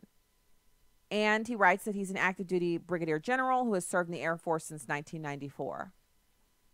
So, in other words, if you want to write about transgenderism or cisgender this or that or whatever, you want to be a gender bender, if you want to do anything, you know, dress as a woman in your spare time and go in Target restrooms with little girls, any of that stuff you want to do, feel free, have at it. But if you just want to have a blog about prayer and, you know, encourage people to pray on their lunch break, well, we got to take you down. You know, you can't be commanding an entire installation with that kind of radicalism. No, you just need to go put a dress on, Teichert. Put a dress on in your spare time and head to the Target restrooms and the dressing rooms. You know, go to some female dorms and you know, in your spare time, sign up for some college classes and sign up for the dorm and live with some 18-year-old girls. I mean, that's the kind of stuff that the Californians could really get behind, these leftists. But if we're talking about just, you know, having a simple blog that you work on in your spare time, now that we've got to put a stop to. Yeah, go advocate for some illegal immigration. I mean, come on, up your game, Teichert. That's what we're dealing with here, which is why I continually am surprised when leftists are surprised by us wanting more of the Bible, more opportunities for people to learn what we believe. If you understood why Christians believe what they believe and what Christianity really looks like, then you would be less inclined to persecute a guy for having a blog in his spare time and more inclined to be concerned about the cultural changes that are literally shifting the way our kids think and believe. They're not leaving church because church is horrible. They're being told in school all week long for 4 instructional hours a day and 9 hours of their 24-hour allotment that Christians are bigots and hateful and all of that. And then they go to church on Sunday and they're sitting there thinking, I'm only here because my parents are making me come. That's what my teacher has told me. That it's amazing what public school teachers will tell kids about Christianity. It's one of the reasons we left public school. They were teaching that they said Jesus Christ was the founder and leader of Christianity. That was in our daughter's, it was like a social studies book. And when it got to world religions, it had some paragraphs, like, you know, a half a page per religion. And it was a pretty accurate description of all of the religions until it got to Christianity. And the discussion they had in class, I mean, it would just curl your toes. The discussion they had in class when some of the kids in class who were Christians said, well, we don't actually believe that Jesus Christ is the founder of Christianity. And the teacher just went, I mean, so if that's what's going on in public schools, and then we have liberals who are running around saying that, you know, what we need to do is tell evangelicals that they're doing wrong by voting for Donald Trump. And we have all these different opportunities for people who are transgender to basically be in control of our daughters, any woman in a locker room, any of that stuff. The more of this we cover, the more of this we're aware of, the more we see that it's a sick culture, but it's more than that. This is a concerted effort to make this guy just being a Christian and having a blog, that's got to be like completely the worst thing you've ever heard of, while this other stuff that really is of concern, that really does damage people, that really could harm people's lives, that's not to be concerned about. That's something, that's just because you're a bigot, Stacey. That's just because you hate transgenders. You're transphobic, which I do not fear transgender people. I am not afraid of them. I'm not afraid of any of that stuff. It's not a fear. It has nothing to do with fear at all.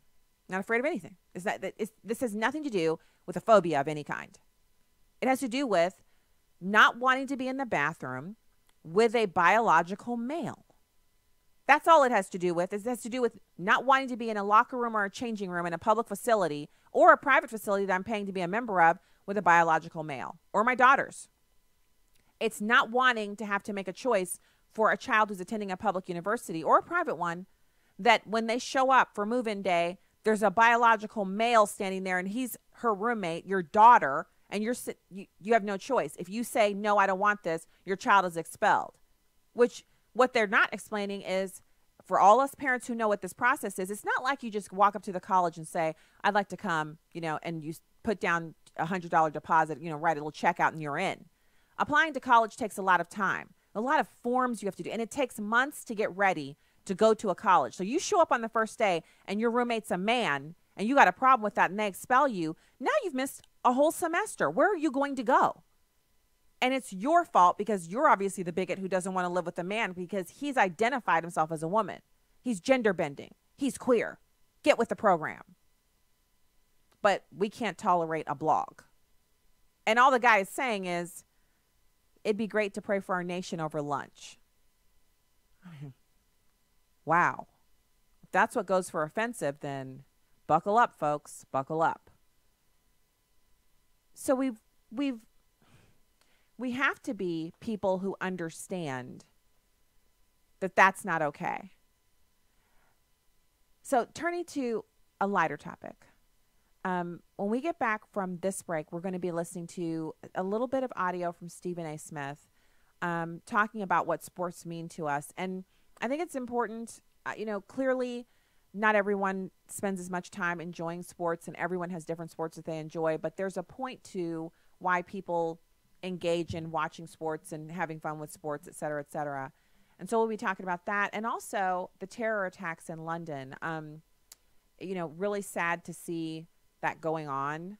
That I guess it's terror attack season. Things are going back on. And then a story out of Sweden, which is not being widely reported, of a bunch of teenagers dressed all in black.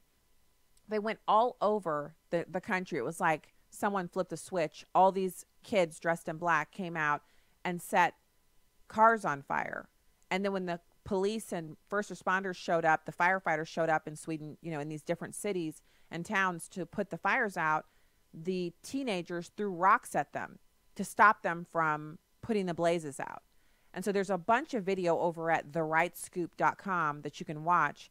And I think I might have tweeted it out as well, that basically shows these guys, they've just basically come out of the buildings and they're running around the parking lot and you can see them moving things into place. And then the car alarms start going off on the cars and then the cars start, bursting into flames.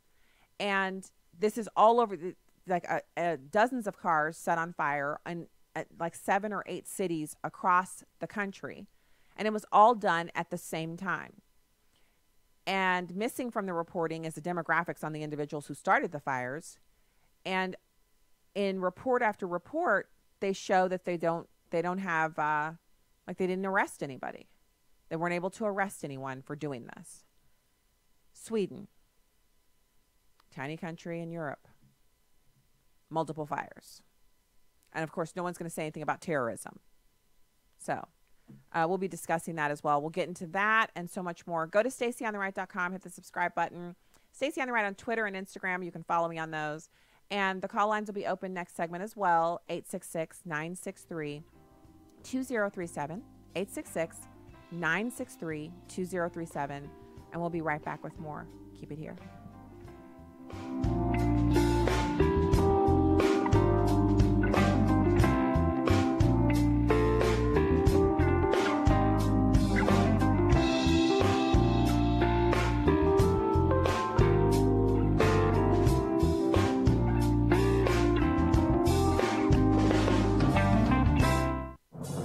What does it take to live an uncommon life?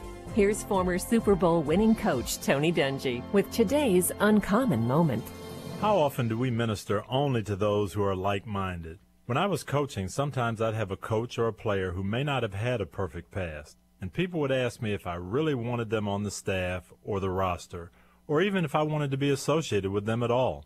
Jesus wants us actively ministering to people who need to be ministered to. who need to know the source of that difference in our lives and who need Jesus' healing words and his grace. How else will we show the world that we're different and we can impact those who may need it?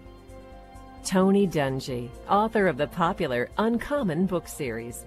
Discover more at CoachDungy.com. That's CoachDungy.com.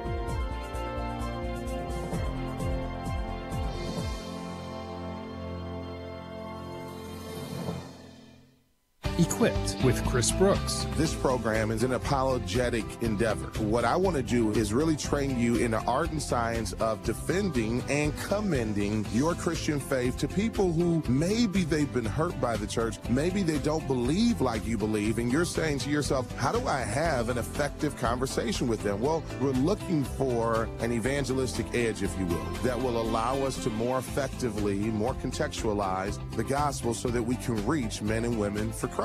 Quite often, the on-ramp, if you will, is looking at culture and taking advantage of the conversations that folks are already having and saying, how can I leverage this to get people to talk about Jesus? This show becomes kind of massively significant to you if your desire is to reach people for Christ. Get equipped with Chris Brooks. Join me Monday through Friday at noon Central Time on Urban Family Talk. Securing America. Surrounded by thousands of troops at Fort Drum, the president signed the John S. McCain National Defense Authorization Act without mentioning the chairman of the Senate Armed Services Committee even once. With this new authorization, we will increase the size and strength of our military by adding thousands of new recruits to active duty. The $716 billion bill will increase pay for all service members and boost spending on military equipment and weaponry. And we will replace aging tanks, aging planes and ships with the most advanced and lethal technology ever developed. The overwhelmingly bipartisan spending plan approved by the Senate in June on an 85-10 vote represents an $82 billion increase over the current year. At the White House, John Decker, Fox News. This is Stacy on the Right with Stacy Washington on American Family Radio and Urban Family Talk. I got to tell you something. It's something special, and it's something the nation needs right now. With all the stuff that we talk about and the things that we're going through in various other sports, particularly the sport of football with the protests and things of that nature. Yesterday, you had individuals, white, black, and beyond, looking at Tiger, and I don't know of anybody other than Koepka who was rooting against him. I really, and Adam Scott, I don't know of anybody who was rooting against this man, because you had a situation where he was bringing everybody together and reminding us all of the mosaic that sports creates in our mind's eye for all of us. About when I talk about the world of sports, I've often brought this up. Sports is supposed to be the closest thing to a meritocracy that we have. The proverbial glass ceilings and everything that comes associated with it, you're supposed to not be thinking about that when it comes to the world of sports, because your exploits are put on display for all to see and judge accordingly as to who's deserving and who is not. And somewhere along the way, we've lost that because we've been talking about so many other things that bring us down in life, mentally and emotionally. So many of the things that we try and strive to escape, that yesterday, something like yesterday taking place reminded us all, more so than the Super Bowl, more so than the NBA Finals or anything else. Yesterday, days like yesterday reminded us all of why we love sports so much. And I love his passion there. Welcome back to the show, everybody. Stacy Washington, host of Stacy on the Right here on Urban Family Talk and American Family Radio. Look, I love the comments from Tiger Woods as well. I'll give you a couple. I can't thank the fans in St. Louis enough for packing the course all week and for their enthusiasm and support. It meant so much to me. And another one, these fans were so positive all week. I can't thank them enough for what they were saying out there and what it meant to me as a player, just coming back and trying to win a major championship again. Isn't that wonderful? He finished second in a thrilling final round of the PGA Championship. And so this is news all over the country, but this is out of St. Louis. It's seeing him come back from a lot of injuries, and he had some personal, trials and tribulations that he went through. And it doesn't mean that we're worshiping Tiger Woods. Nothing like that. It's just, it's wonderful to see a redemption story. It's wonderful to see someone come back. And that's what sports has meant to Americans for so many years. It's seeing people sitting in the stands all together, regardless of political, sides, regardless of their socioeconomic backgrounds. Everyone's rooting for their team, or, rooting against the other team, or rooting for their player. And you're sitting there, you're all together. You're all kind of eating the same food, sitting in the same seats, enjoying the same game, singing the national anthem at the beginning, watching the sporting event, crowding out and, moving like a sea of people. All your legs are doing the little stutter steps in and out of the stadium for whatever the sporting event is.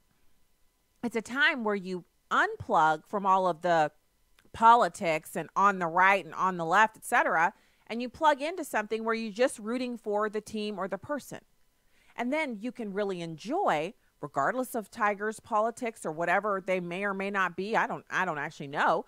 But you see him, you see what he's gone through, you see the injuries, and really so many people announcing that his career was over. You see the change in him. He seems more mature. That's to be expected, but it doesn't always happen with sports figures. People who are, extraordinarily wealthy are not often, they're not always forced to face the realities that force us to grow up. And so it's nice to see.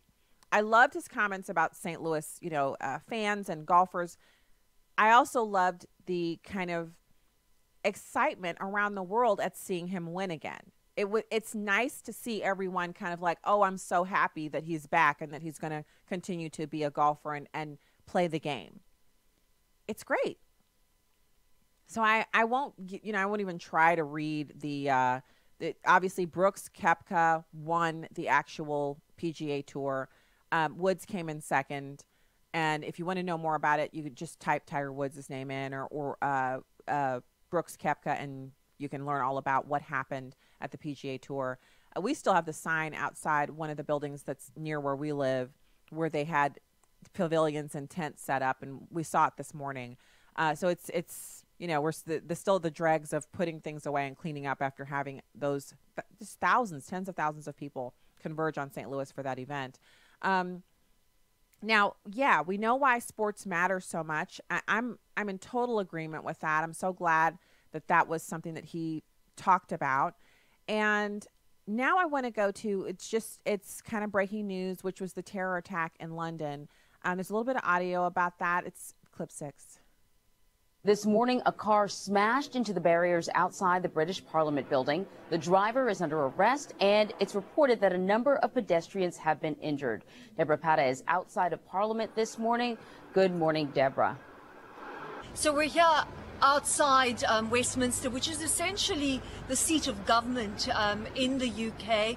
And earlier this morning, a car rammed into the outer perimeter of Westminster, of the Houses of Parliament. The driver of that car, as we know, has been arrested, and the other occupant in the car. At this stage, police are not calling it a terrorist incident, although it does bear all the hallmarks of a car ramming incident as well, but accidents also happen. So at this stage, police are not releasing that information. They say they will give updates. All the roads around this area, as you can see, have been cordoned off.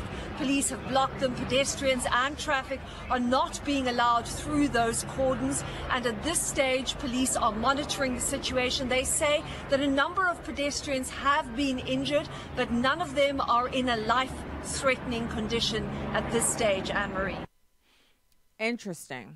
So obviously there'll be more on that, and you can keep your eyes peeled for breaking news, especially at the top of the hour here on American Family Radio. You can get all of that information, and you can go to afr.net to check out the station finder if you're listening on the live stream and you'd like to listen on terrestrial radio. It's all over the country, and also on Urban Family Talk. So let's just get some quick news rundowns. I've got an email from Alipac saying that they believe that Sheriff Arpaio is actually a spoiler in the Senate race, and that they want him to drop out to allow a conservative candidate a better shot at the nomination. And at the moment, Representative Martha McSally is leading the race as a Tea Party favorite. Actually, Martha McSally is leading Tea Party favorite Kelly Ward by a real clear politics average of 8 points. But that's in large part due to the continued presence of Sheriff Arpaio. Now, 4 polls are included in the Real Clear Politics analysis. All of them show McSally with a lead that ranges from 2 to 13 points, with Ward following in second place in all 4 polls. Now, William Green is the president of Americans for Legal Immigration, and they want him to drop out. You know, they're actually recommending that he seek John McCain's seat. Sheriff Arpaio is 86 years old, which is mentioned here in the piece. And this is an interesting time. This is an interesting time. I'm not going to weigh in on that. I'm sharing it with you for some thoughts, especially if you're in that area, to do some investigating for yourself and make a choice for yourself. So now, interesting. And there's already been wails of unfairness and how horrible Donald Trump is. President Trump is just the most awful person in the world for proposing this. But this is the law in every other developed nation on the planet. And that is that people who are coming here to get on welfare cannot become citizens. So once you receive money from us taxpayers in the form of welfare benefits, you cannot then go on to become a citizen of this country. And that is the plan that is being looked at over by President Trump. It's a multi-pronged plan spearheaded by senior advisor Stephen Miller. Contrary to popular opinion, he's not a racist. He's not afraid of immigrants. He's just trying to do something about a completely broken system that we're operating under right now. So this is also designed to reduce the tax burden of people like you and I. It's important for us to make those designations because otherwise we get called bigots and xenophobes, which is a total distraction away from the fact that people just don't care if your tax dollars go to people who aren't citizens. Now, this plan involves enforcing existing immigration law and adding new rules to the Federal Register. Existing law already requires that foreign nationals who are seeking citizenship prove that they will not become drains on the American taxpayer. That's already the law. So clearly it was written before Donald Trump was ever the president. So either the law's bigoted and Democrats are bigoted too, or it's just the law. There's nothing bigoted about it, and people should stop hurling aspersions. So in addition to enforcing laws limiting would-be immigrants to those who are self-sufficient, the plan would cut off current legal immigrants' pathway to citizenship if they or their family members have already demonstrated a lack of self-sufficiency. What this does is it turns off the draw for people to come here illegally. There's nothing simpler than that. That's what we need. Legal immigrant residents who have themselves used or whose family members have used American welfare programs will face steeper hurdles to obtaining legal citizenship. So, the programs include Obamacare, Children's Health Insurance Program, which is CHIP, food stamps, earned income tax credit, public housing. The plan, which is massive in scope, would not actually require congressional approval, and these new rules would come into play via redefinition of what constitutes public charge. A public charge is a phrase referring to government dependence. The Clinton administration used the same strategy in the 1990s to the benefit of immigrants. Households earning up to as much as 2.5 times the poverty level could still be rejected for citizenship. More than 20 million immigrants could be affected by the proposed change, according to immigration lawyers and public health researchers. So, yeah, I like it. I like it a lot. So I don't want to act as if we don't have Americans who receive these benefits, but American citizens are taxpayers, and our safety net should be reserved for American citizens. And anyone who thinks that their money, their personal money, should go towards helping these people, there are organizations that you can donate to for that purpose. It doesn't have to be all taxpayers funding this. So the other big news, which I think is good news, and I love sharing good news on the show, is that and I think we mentioned this on the program, but it was probably during the campaign season, and it was that they did a study and it showed that the reason why our government bureaucracy is so inefficient is that so much of it is located in Washington, D.C. And having it separated off from the people that it impacts makes it difficult for bureaucrats to understand the position of the people that their rulemaking and regulations actually impact. So if you're living in the Midwest or you're living along, let's say the Missouri River, and they have a new rule out of the EPA or, the clean whatever department, and they impact you standing water on your property or your access to a river that you live near, it can be really, really hard for you to express yourself, your displeasure with that or what have you, to the government agency, because all of the people who are making these decisions, they're living in D.C., their building is in D.C., they've never been to your area. The one person who may have been there, isn't a part of the rulemaking or decision making. It's disjointed. So what they want to do, and there's two actual stories about this, which I thought was fascinating.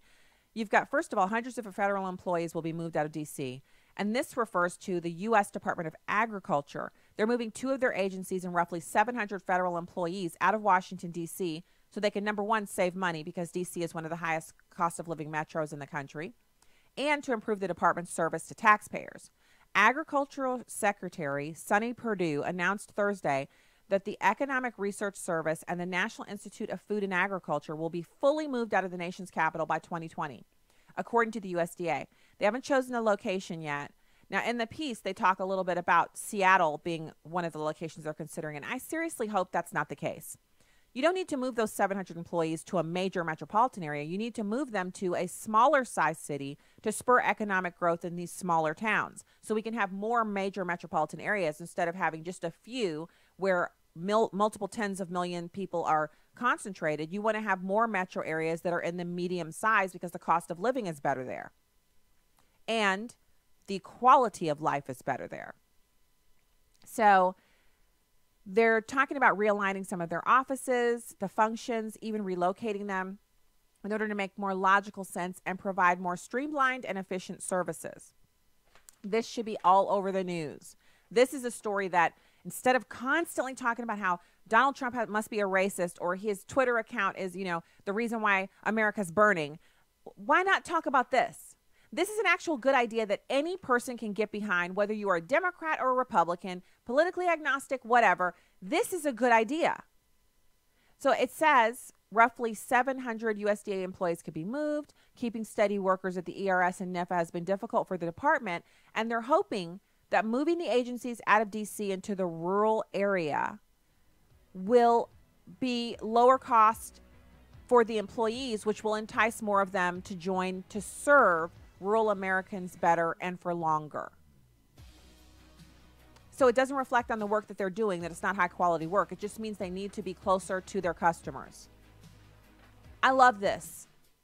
So when I see a tweet that I don't like, I think about that, or the fact that Secretary Zinke is shipping the headquarters of the largest landowning agency out of D.C. as well, the Bureau of Land Management, closer to the customer. I'd much rather think about that than the tweets. All right, God bless you. Have a fantastic evening. Lord willing, I'll be right back with you here tomorrow, same time. Have a great night.